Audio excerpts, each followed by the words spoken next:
অথবা গরিব হই, মুসলমান হিসাবে আমি বিশ্বাস করি আমার মৃত্যুর পরে আমাকে কবরে যেতে হবে। কথা বলেন ঠিক কিনা? কবরের আযাব সত্য না মিথ্যা? সবাই বলি, কষ্ট করে বলি, সত্য না মিথ্যা? সত্য। কবর পর্যন্ত যদি সীমাবদ্ধ থাকতো তাহলে টেনশন না হয়ে আর একটু কমই হইতো। কিন্তু আল্লাহ পাকের কসম, কবরের পরে আমাদের আরেক জগৎ অপেক্ষমান, সেটা হলো হাসরের জগৎ। ঠিক কিনা বলেন?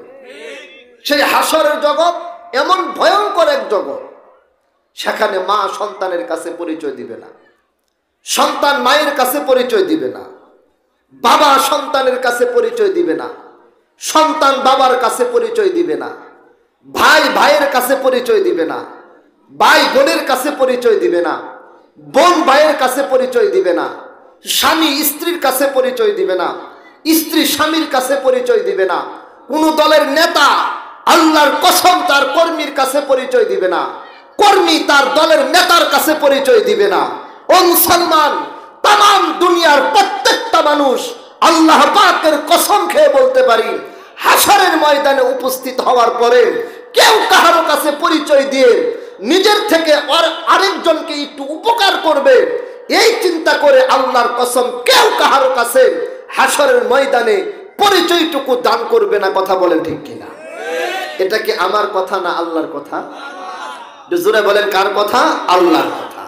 আল্লাহ পাক রব্বুল আলামিন অত্যন্ত সুন্দর করে এই বিষয়গুলো পবিত্র কুরআনুল কারীমের মধ্যে আলোচনা করছেন। যদি হাসরের ময়দান না থাকতো আমার এবং আপনার টেনশনও কম থাকতো। কিন্তু হাসরের ময়দান সত্য, মাথার অর্ধ হাত উপরে চলে আসবে সূর্য। এই সূর্যের তাপের কারণে কোনো মানুষের ঘামের পানি তার হাঁটু পর্যন্ত হবে, আবার কাহারো ঘামের পানি তার সিনা নাভি পর্যন্ত হবে, কাহারো ঘামের পানি তার সিনা পর্যন্ত হবে, আবার অনেক নারী এবং পুরুষের ঘামের পানি তার গলা পর্যন্ত হবে।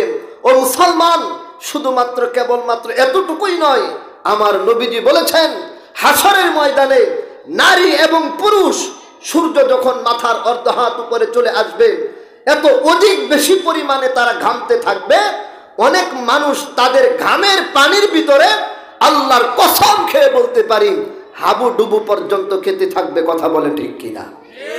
ও মুসলমান, এতটুকুই যদি শেষ হয়ে যেত টেনশন না হয় আর একটু কম হতো। আল্লাহর কসম, না না, এতটুকুই শেষ নয়। সেই হাসরের ময়দানে আল্লাহ পাক কাহারো ডান হাতে দিবে আমল নামা, কাহারো বাম হাতে দিবে আমল নামা, কাহারো নেকির পাল্লা হবে ভারী, কাহারো গুনাহের পাল্লা হবে ভারী। ও মুসলমান, এরপর সেখান থেকে আমাদেরকে নিয়ে যাওয়া হবে পুলসিরাত অতিক্রম করার জন্য।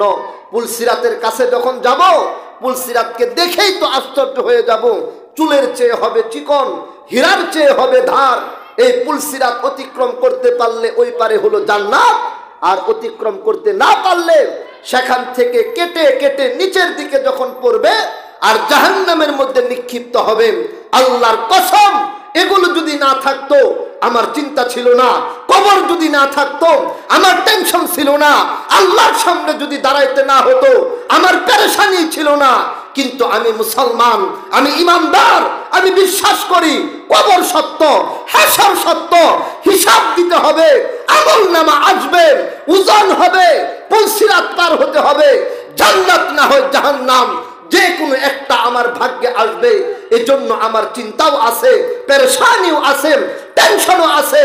যার কারণে আজকে কোরআনের আওয়াজ শোনার পরে আমি ঘরে বসে থাকতে পারি নাই, মাহফিলের আওয়াজ কানে পৌঁছার পরে আমি বিছানায় শুয়ে থাকতে পারি নাই, রাস্তাঘাটে দাঁড়িয়ে থাকতে পারি না, চাষতলে বসে থাকতে পারি না। উলামায়ে কেরামের কোরআনের আওয়াজ যখন কানে আসে সকল কিছু ছেড়ে দিয়ে প্যান্ডেলের ভিতরে কেন বসে থাকি? একটাই কারণ, আমি মৃত্যুর পরে নাজাত চাই। কথা বলেন ঠিক কিনা? না হয় আপনারা এখানে অনেকে এমন আছেন, অধিকাংশই যারা বয়সে আমার চেয়ে অনেক বেশি, অধিকাংশ বয়সে আমার চেয়ে বেশি। আপনারা মুরব্বীরা এখানে যারা আছেন, আমার তো ধারণা সবাই অর্থের দিক থেকে, সহায় সম্পত্তির দিক থেকে আমার চেয়ে অনেক বেশি। কারণ আমি আমার বাবার কাছ থেকে এখন পর্যন্ত কোনো সহায় সম্পত্তির মালিক হই নাই। বাবা এখনো আমাদেরকে কিছু দিয়া দেয় নাই। যার কারণে সম্পদের দিক থেকেও আপনারা আমার চেয়ে বেশি, বয়সের দিক থেকে অনেকে আমার চেয়ে বেশি। আর শিক্ষা দীক্ষা হয়তোবা আমি কিছুদিন মাদ্রাসায় পড়ছি, কুরআন এবং হাদিসের কিছু শিক্ষা আমার ভিতরে আছে, না হয় এই জগৎ সম্পর্কে, দুনিয়ার বিভিন্ন বিষয় সম্পর্কে আপনারা অনেকে আমার চেয়ে আরো বেশি জানার পরেও আমি চেয়ারে বসছি, আপনারা নিচে বসে আছেন। আপনাদের নিচে বসার জন্য উন্নত মানের কোনো ব্যবস্থা নাই, ভালো কোনো ধরনের চাদরও নাই, তারপরেও কেন বসে আছেন? আল্লাহর কসম খেয়ে যদি বলি, আমি কসম ভঙ্গকারী হব না। কারণ একটাই, হুজুর আপনি কোরআনের দুই একটি কথা বলবেন, এই কথা শুনে আমি চাই আমার কবরটা জান্নাতের বাগান হোক। কথা বলেন ঠিক কিনা? আমি চাই মৃত্যুর পরে আমার ডান হাতে আমলনামা আসুক। আমি চাই আমার মিজানের পাল্লাটা ভারী হয়ে যাক। আমি চাই পুলসিরাত অতিক্রম করে চিরস্থায়ী শান্তির ঠিকানা জান্নাতের মালিক হই। আওয়াজ দিয়া বলেন কথা ঠিক বললাম না বেঠিক বললাম? মুসলমান ভালো করে বুঝবেন, একটা মানুষ যদি এই দুনিয়ার তামাম সহায় সম্পত্তির মালিক হয়ে যায়, ক্ষমতার মালিক হলো, অর্থের মালিক হলো, পাওয়ারের মালিক হলো, সুন্দরী স্ত্রীর মালিক হলো, সন্তান সন্ততির মালিক হলো, রাস্তা দিয়ে হেঁটে গেলে হাজার হাজার মানুষ তাকে দেখে সালাম করে, সেলুট দেয়, তাকে দেখা মাত্রই অনেকে চার ছেড়ে দাঁড়িয়ে পড়েন। ও মুসলমান, রাস্তা দিয়ে হেঁটে গেলে সামনে থাকে তার পাহারাদার, পিছনে থাকে তার বডিগার্ড, ডানে বামে বহু মানুষ তাকে অভ্যর্থনা দিয়ে স্বাগতম জানিয়ে সামনের দিকে এগিয়ে নেয়। আল্লাহর কসম মুসলমান, এগুলো আমার এবং আপনার জীবনের চূড়ান্ত সফলতা হতে পারে না। প্রত্যেকটা মুসলমানের চূড়ান্ত সফলতা হলো মৃত্যুর পরে জান্নাতের মালিক হওয়া। আওয়াজ দিয়া বলেন কথা ঠিক কিনা? আজকে সমাজের মধ্যে একটু ক্ষমতা পেলে, একটু চেয়ার পেয়ে গেলে, একটু অর্থ সম্পদের মালিক হয়ে গেলে মনে করা হয় আমি মনে হয় সফল, আমি মনে হয় কামিয়াব, আমি মনে হয় জিতে গেছি, আমি মনে হয় সবার উপরে চলে গেছি। আল্লাহর কসম, না না, আরে দুনিয়া কয় দিনের? 40 বছর, 50 বছর, 60 বছর, 70 বছর, আরেকটু বাড়িয়ে বললে 100 বছর। আমরা 100 বছর চাই না, আমরা চাই হাজার হাজার, লক্ষ লক্ষ, কোটি কোটি, অগণিত বছর, যেই বছরের কোনো শেষ নাই। কথা বলে ঠিক কিনা? ওইখানে যে ব্যক্তি সফল, আল্লাহর কসম সে সফল, আর ওইখানে যে ব্যক্তি ব্যর্থ, আল্লাহর কসম সে ব্যর্থ। এই দুনিয়াতে কি হলো না হলো এটা মূল দেখার বিষয় না। ঠিক বললাম না বেঠিক বললাম? এটা কার ঘোষণা? জোরে বলেন না, কার ঘোষণা? আল্লাহ। আল্লাহ পাক রব্বুল আলামিন পবিত্র কুরআনুল কারীমের মধ্যে বলেন, আলহামদুলিল্লাহ অনেকে আসতেছে, মোটামুটি মানুষের উপস্থিতি আমার কাছে এখন একটু ভালোই লাগতেছে। আল্লাহ পাক সকলকে কবুল করুন, সকলে বলেন আমিন। আসল সফলতা কোথায়? জোরে বলেন না কোথায়? সেখানে রব্বুল আলামিন নিজেই বলেন, ফামান যুহজিহা আনিন নারি ওয়া উদখিলাল জান্নাহ, ফামান যুহজিহা আনিন নারি ওয়া উদখিলাল জান্নাতা ফাকাদ ফাজ।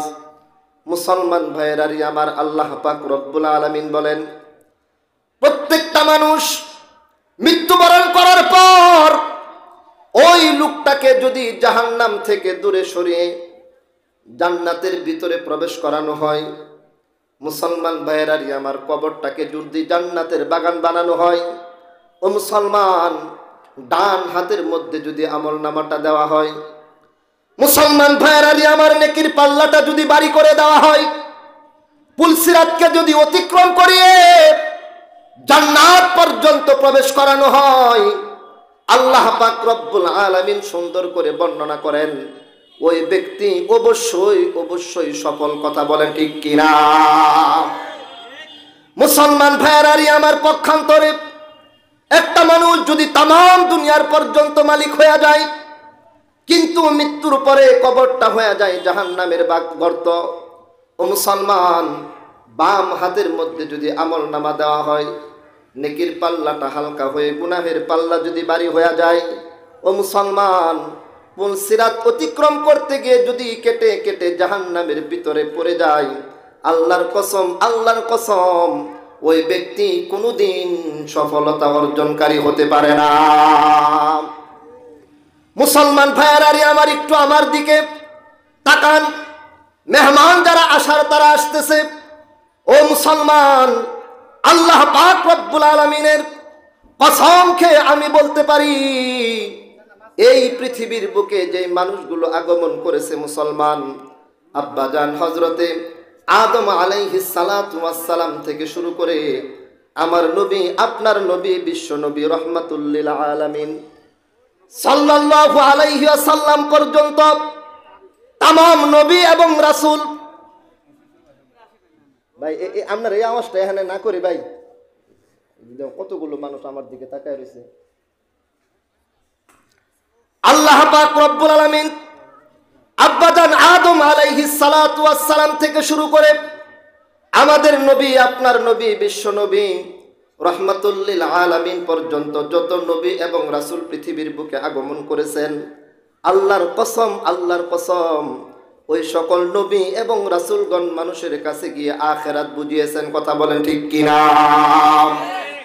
মুসলমান ভাইয়েরাই আমার, নবীগণ যখন মানুষের ময়দানে আখিরাতের বিষয়গুলোকে তুলে ধরেছেন, নবীদের কথা যারা মেনে নিয়েছে, আল্লাহর কসম, ওই মানুষগুলো দুনিয়াতে থাকা অবস্থায় জান্নাতের সার্টিফিকেট অর্জন করেছে। কথা বলেন ঠিক কিনা? মুসলমান ভাইয়েরাই আমার, পক্ষান্তরে এই পৃথিবীর বুকে যারা নবী রাসূলদের দাওয়াতগুলোকে গ্রহণ করে নাই, নবী রাসূলগণ যেই বিষয়গুলো মানুষকে বোঝানোর চেষ্টা করেছেন, এই বিষয়গুলোকে বুঝে নাই, বরং বলছে নবীরা কি বুঝে, আমরা কি কম বুঝি নাকি? আমাদেরকে শিক্ষা দীক্ষা কম নাকি? ও মুসলমান, আল্লাহ পাক রব্বুল আলামিনের কসম খেয়ে আমি বলতে পারি, ওই মানুষগুলো সফল হতে পারে নাই, বরং ব্যর্থ হয়েছে। ঠিক কিনা?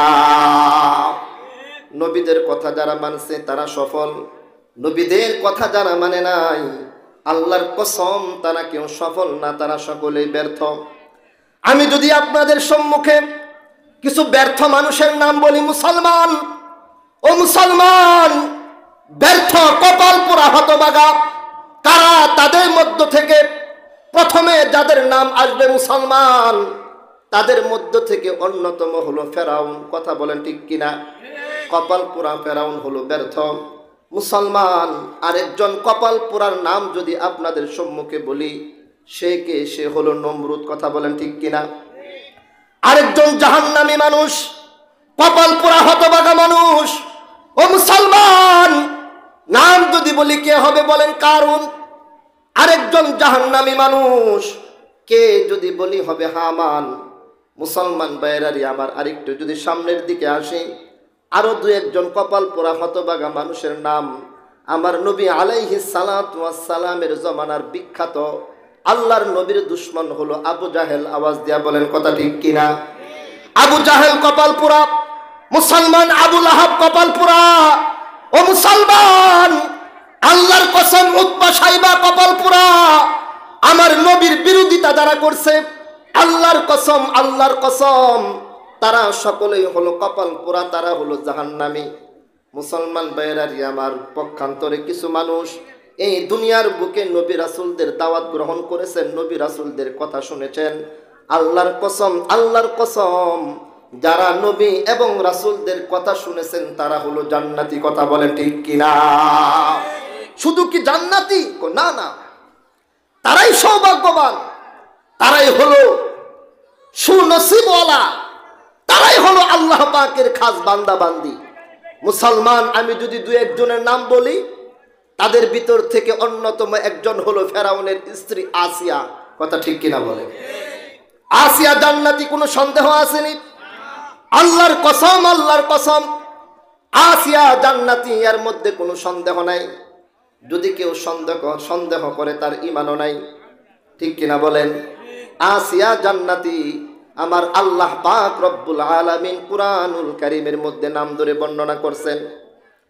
মুসলমান ভাইয়েরা আমার, আরো কিছু সফল মানুষ যাদের ব্যাপারে যদি বলি, মুসলমান সফল কারা? আপনি আর আমি বুক ফুলিয়ে বলতে পারবো সফল হলো আবু বকর। ঠিক কিনা বলেন?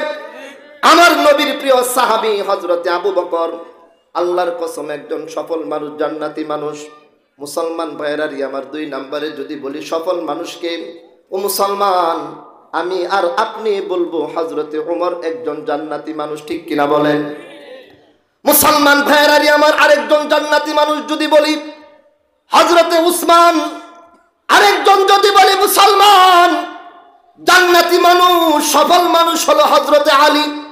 ও মুসলমান, আরেকজন যদি বলবো হযরতে আব্দুর রহমান ইবনে আউফ। আরো যদি বলি আমার নবীর সাহাবী হযরতে বেলাল, আমার নবীর সাহাবী হযরতে খাব্বাব, আমার নবীর প্রিয় সাহাবী হযরতে সুমাইয়া। মুসলমান মহিলা সাহাবী একজন সফল মানুষ, ঠিক কিনা বলেন? মুসলমান ভাইয়েরা আমার আরেকজন জান্নাতি মহিলার কথা যদি বলি হযরতে খাদিজা।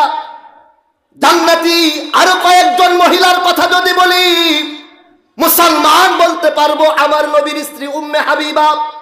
আমি আর আপনি বলবো আম্মাজান আয়েশা। আমি আর আপনি বলতে পারবো সফল আরেকজন নারী হলো রাবিয়া বসরি। আওয়াজ দেয়া বলেন কথা ঠিক কিনা?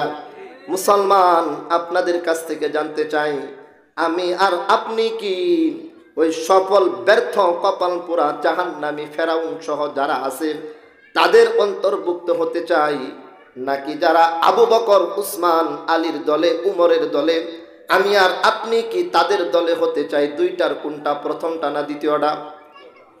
জাহান্নামীদের দলে না জান্নাতীদের দলে? জোরে বলেন না, আর জোরে বলেন, জান্নাতি না জাহান্নামী? কারা কারা জান্নাতীদের দলে যাইতে চান? দুইটা হাত উঠে আল্লাহ পাককে দেখান। রব্বুল আলামিন তোমার কুদরতি নজর দিয়া আজকের এই মাহফিলের প্যান্ডেলের ভিতরে তাকায় দেখো গো মাওলা। আল্লাহ জোর করে কেউ তাদেরকে প্যান্ডেলের ভিতরে ঢুকায় নাই মাওলা গো।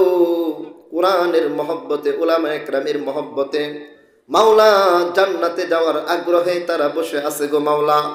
রব্বুল আলামিন কোন ধরনের হাদিয়া তোফা মিষ্টি বিতরণ করা হবে না আল্লাহ। কাহার জন্য খাবারের আয়োজন নাই, তারপরেও সকল কিছু বিসর্জন দিয়ে মাহফিলের প্যান্ডেলের ভিতরে সাধারণ সামিয়ানার নিচে মাওলা গো তোমার যেই বান্দাগুলো বসে আছে তারা সকলেই জান্নাতি দলের অন্তর্ভুক্ত হতে চায় মাওলা। তোমার দরবারে দোয়া করি উপস্থিত আমার সামনে যারা আছে, পর্দার আড়ালে যে সকল মা বোনেরা আছে রব্বুল আলামিন, রাস্তাঘাটে এখন পর্যন্ত যারা বসে আছে মাহফিলের ভিতরে আসার জন্য এখন পর্যন্ত নিয়ত করতেছে গো আল্লাহ। ও রব্বুল আলামিন তোমার দরবারে দিল থেকে দোয়া করি মাওলা তুমি আমাদের সকলকে জান্নাতীদের অন্তর্ভুক্ত করে দাও। জোরে বলেন আমিন। রাগ করলেন নাকি? কষ্ট পাইলেন? যদি কষ্ট পেয়ে না থাকেন মুসলমান ভাইয়েরা আমার দিলের কান দিয়ে কথাগুলো শুনবেন। ও মুসলমান, কিছু মানুষ হলো জান্নাতি, কিছু মানুষ হলো জাহান্নামী, কিছু মানুষ হলো কপাল পোড়া, কিছু মানুষ হলো সৌভাগ্যবান। আল্লাহ পাক আমাকে আপনাকে সৌভাগ্যবান মানুষের অন্তর্ভুক্ত করতে চান, এজন্যই মাহফিলের প্যান্ডেলের ভিতরে এনেছেন। মুসলমান ভাইয়েরা আমার, এখানে যদি হাজার হাজার লক্ষ লক্ষ মানুষ উপস্থিত হইতো আমি এই বয়ানটাই করতাম। মানুষের উপস্থিতি কম বলে আমি অন্য কথা বলবো এরকম না, কিন্তু মুসলমান আপনারা সকলেই যেন চলে আসেন, গভীর মনোযোগ দিয়ে যেন কথাগুলো শোনেন। এই জন্য শুরুতে আপনাদেরকে একটু আনার জন্য চেষ্টা করতেছি। মাওলা গো আজকের মাহফিলে উপস্থিত তোমার বান্দা বান্দি যারা আছে সকলকে তুমি কবুল করে নাও। জোরে বলেন আমিন। মুসলমান ভাইয়েরা আমার, এখন আর এদিক সেদিক থেকে কিছু কথা না, তবে আমরা যারা আসছি আমরা কি চাই বাকিরা যারা আসে নাই তারাও আসুক? চাই নাকি? সবাই চান? এমনকি নাম ধরে ধরে ডাক, ওই আব্দুল্লাহ এন দাঁড়ায় বিশুকে লেগে দিগাও, ওই আব্দুর রহিম চাষটলে চা খাও, পরে চা পরেও খাইতে পারবা, আগে প্যান্ডেলের ভিতরে আসো। আজকে জিলাপি থাও, আজকে রাস্তাঘাটের আড্ডাবাজি থয়া, আজকে মাহফিলের প্যান্ডেলের ভিতরে বৈশা উঠতে ওয়াজ শোনো, এরকম নাম ধইরা ধইরা ডাকা আমাদের জন্য অসম্ভব। কারণ সবার নাম আমরা জানিও না, বলতেও পারবো না, কে কে দাঁড়ায় আছে তাও আমাদের অজানা। এজন্য আমরা একসাথে সবাই আল্লাহর নামের একটা স্লোগান দিয়ে আল্লাহু আকবার বলে সকলকে মাহফিলের প্যান্ডেলে ভিতরে আসার জন্য উদাত্ত আহ্বান জানাবো। কথা বলেন ঠিক কিনা? না ডরান? আল্লাহু আকবার কোন যেত না। এই যে বিগত 17 বছর যখন এই দেশ তারা শাসন করছে ওই সময় কইছে কি নারায়ে তাকবীর আল্লাহু আকবার, এটা নাকি জঙ্গিদের স্লোগান। জোরে বলেন নাউজুবিল্লাহ। আল্লাহু আকবার কি জঙ্গিদের স্লোগান? নারায়ে তাকবীর আল্লাহু আকবার, আল্লাহর কসম এটা কোনো জঙ্গিদের স্লোগান হতে পারে না। নারায়ে তাকবীর আল্লাহু আকবার এটা মুসলমানদের স্লোগান। নারায়ে তাকবীর আল্লাহু আকবার বিশ্ব নবীর স্লোগান নারায়ে তাকবীর আল্লাহু আকবার, সাহাবায়ে কেরামের স্লোগান নারায়ে তাকবীর আল্লাহু আকবার, জান্নাতি সৌভাগ্যবান মানুষদের স্লোগান আওয়াজ দিয়ে বলেন কথা ঠিক কিনা? এখন এই তাকবীর এই স্লোগান আসতে দিবেন না জোরে দিবেন?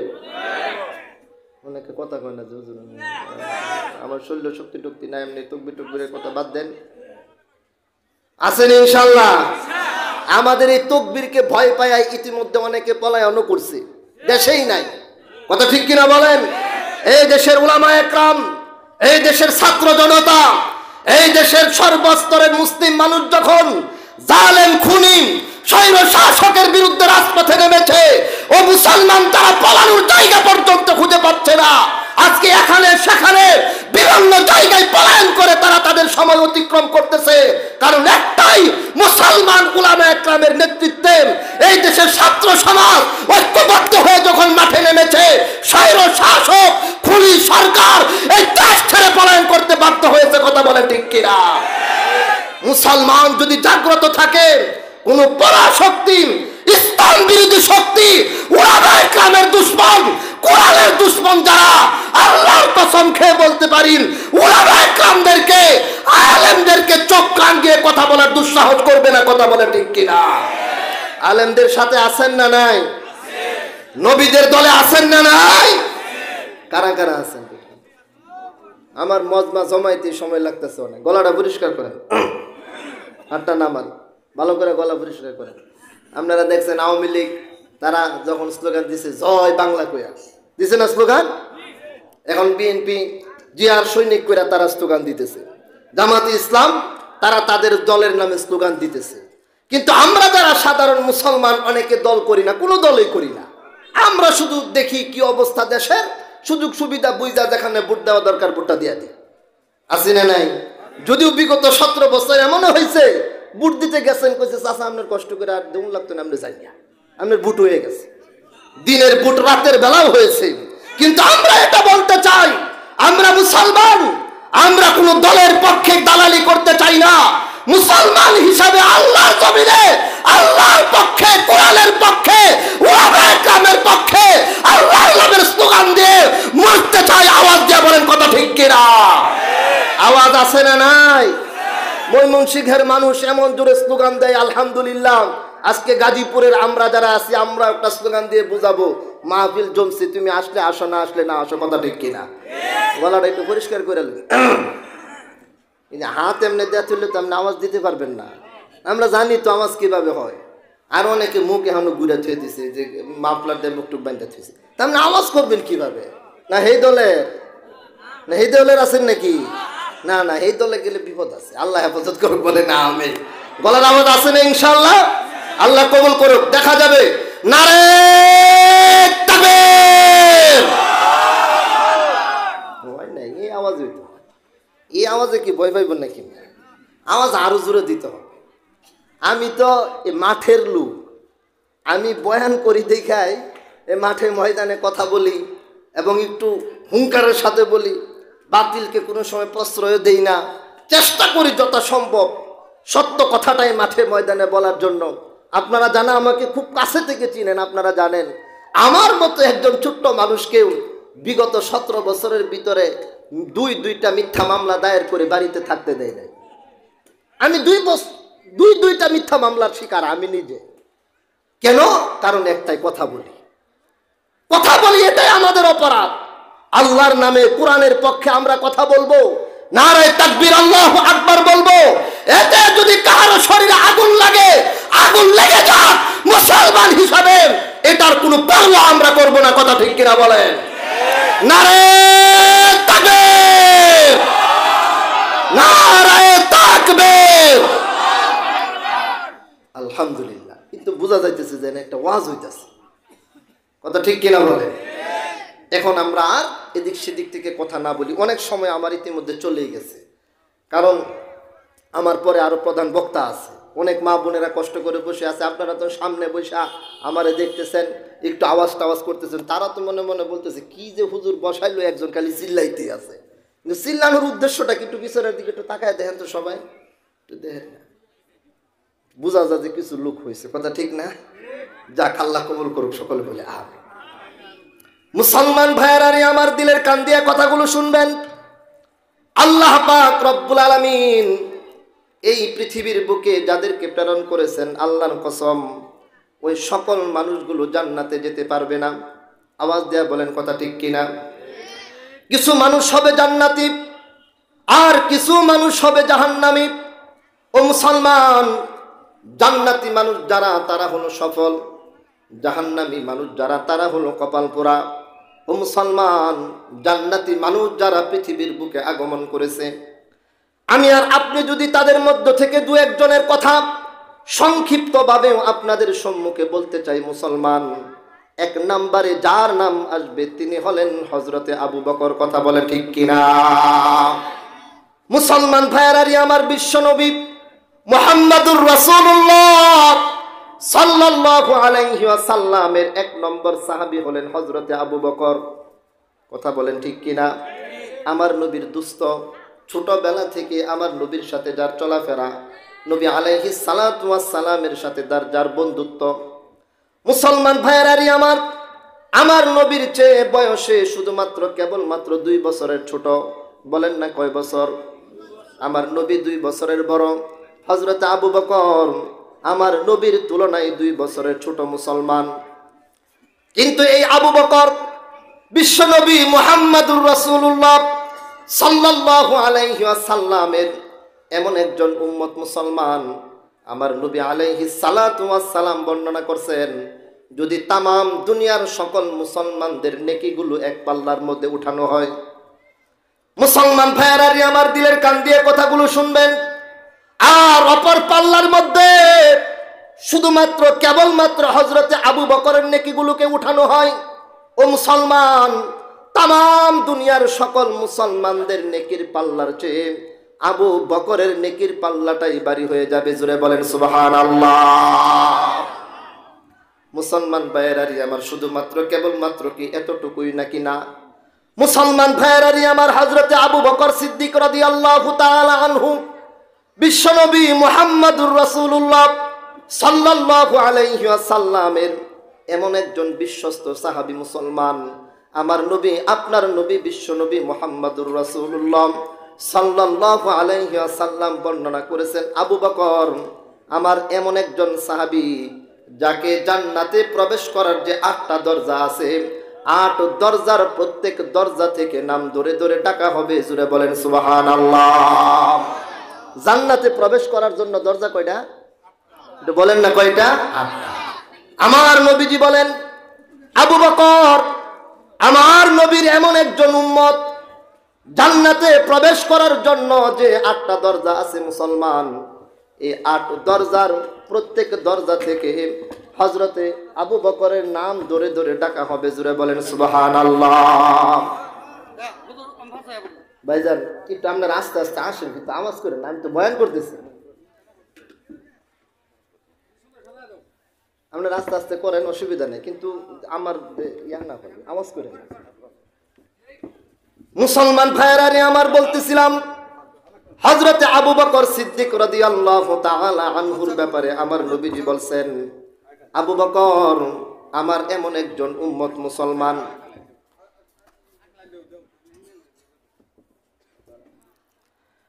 বিশ্বনবী মুহাম্মদুর রাসূলুল্লাহ সাল্লাল্লাহু আলাইহি ওয়াসাল্লাম বর্ণনা করছেন, আবু বকর আমার এমন একজন উম্মত, আমি দুনিয়ার বুকে যার কাছে কালেমার দাওয়াত পেশ করেছি, দাওয়াত দেওয়ার সঙ্গে সঙ্গে সে কিছুটা না কিছুটা সন্দেহের ভিতরে পড়ে গেছে, ঈমান আনবে কি আনবে না, কালেমা পড়বে কি পড়বে না, চিন্তায় পড়ে গেছে কালেমা গ্রহণ করবে কিনা। এমনকি বিশ্বনবীজি বলেন, আমি আলীর কাছে কালেমার দাওয়াত দিলাম, আলী তুমি কালেমা পড়ে মুসলমান হয়ে যাও। আলী আমাকে জবাব দিল, মুহাম্মদ শুনেন, আমার বাবা আবু তালেব এখনো জীবিত আছে, আমি ততক্ষণ পর্যন্ত কালেমা পড়তে পারি না যতক্ষণ পর্যন্ত আমার বাবার সাথে পরামর্শ না করব। মুসলমান ভাইয়েরা, আমার বিশ্বনবীজি বলেন, যার কাছে কালেমার দাওয়াত দিছি সেই কিছু না কিছু সন্দেহের ভিতরে পড়ে গেছে, চিন্তার ভিতরে পড়ে গেছে, কালেমা গ্রহণ করবে কি করবে না। কিন্তু শুধুমাত্র কেবলমাত্র আমার আবু বকর এমন একজন সাহাবী, যার কাছে কালেমার দাওয়াত পেশ করার সঙ্গে সঙ্গে এক মুহূর্ত দেরি না করে কালেমা পড়ে মুসলমান হয়ে গেছে। বলেন সুবহানাল্লাহ। এক মুহূর্ত দেরি করে নাই আবু বকর। কালেমার দাওয়াত দিলাম, সঙ্গে সঙ্গে আবু বকর কালেমা পাঠ করে মুসলমান হয়ে গেছে। ও মুসলমান, বিশ্ব নবী মুহাম্মদুর রাসূলুল্লাহ সাল্লাল্লাহু আলাইহি ওয়াসাল্লাম হযরতে আবু বকর সিদ্দিক রাদিয়াল্লাহু তাআলা আনহুর ব্যাপারে বলছেন,